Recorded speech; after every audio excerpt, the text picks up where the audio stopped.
It shouldn't take a tragedy like this to occur.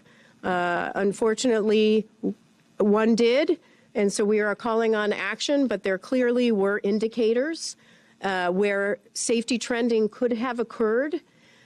Fortunately, we have a secretary in place that is taking safety very seriously, but it shouldn't take a tragedy to require immediate action. Matthew Whiz Buckley, Navy Top Gun graduate, FA-18 fighter pilot, and former American Airlines pilot, joins us now to break down this preliminary report. Whiz, good morning. Glad to have you on once again. Let's go back to what she just said. There were clear indicators over the last several years. How come no one said anything when they came up? Good morning. It's absolutely shocking to hear an NTSB chairwoman use the words intolerable risk. Aviation is a self-cleaning oven. If everybody's doing their jobs, things work great. If people don't do their jobs, tragedy strikes. As you can see on the screen, 75 feet of clearance. If there's a helicopter at the top of that Route 4 and there's somebody on final to runway 33, you need absolute perfection. But as you and I discussed earlier with this mishap, there was altitude discrepancies in the cockpit. One pilot was saying, hey, we're at 300 feet. I believe the instructor pilot corrected her and said, no, I think we're at 400 feet.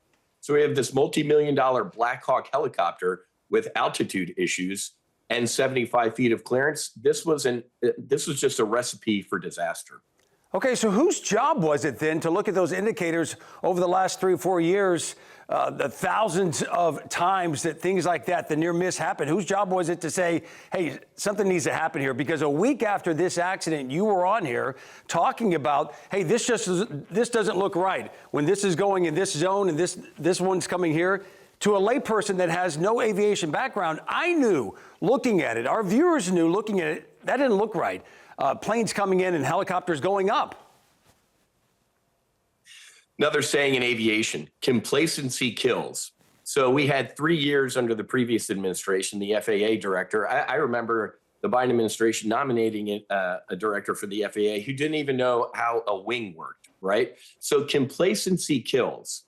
It was kind of a culture of, well, nothing bad has happened yet, so let's just keep operating this way. Sadly, in aviation, we don't like to say, I'll just say we say the rules and procedures are often written in blood.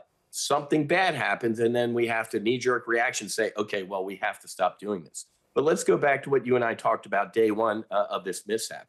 First day of flight school, your flight instructor is going to tell you, don't hit anything, either in the air or attached to the ground. Especially in that DC environment, you have got to be eyeballs out of the cockpit because everybody's trying to kill you, including you. So this is the ultimate failure of the pilot in command, the instructor pilot, and the Army helo to see and avoid. They didn't do it. And as you alluded to, that air traffic controller on his screen saw 2 contacts going right towards each other, co-altitude. I don't care if the pilot told me I have that traffic in sight. I'm going to give what we call a sugar call, a follow-up call.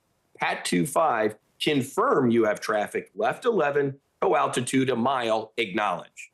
That would have really woke up the Army crew and said, whoa, we actually have the wrong airplane in sight.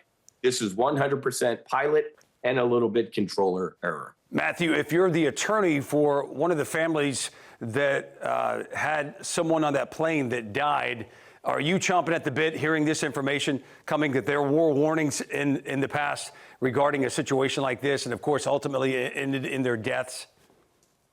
I can't. Just the amount of empathy and compassion you have to have for these families. When you're a family and you start hearing all of this, that this was 100% preventable. If there was a mechanical issue or an act of God, maybe it might assuage some of your pain. But to know that this is absolute malice, absolute error, and things were ignored for years, I'd be furious. So yeah, if you're the attorney and as an American taxpayer, my God, we will do whatever we can to help these victims grieve, because this is 100% preventable. Yeah, there are reports that there are lawsuits filed right now at the government because of that accident. Whiz, always a pleasure. Thank you for your insight, man. We appreciate it. Yes, sir. Have a good day. Well, listen to this.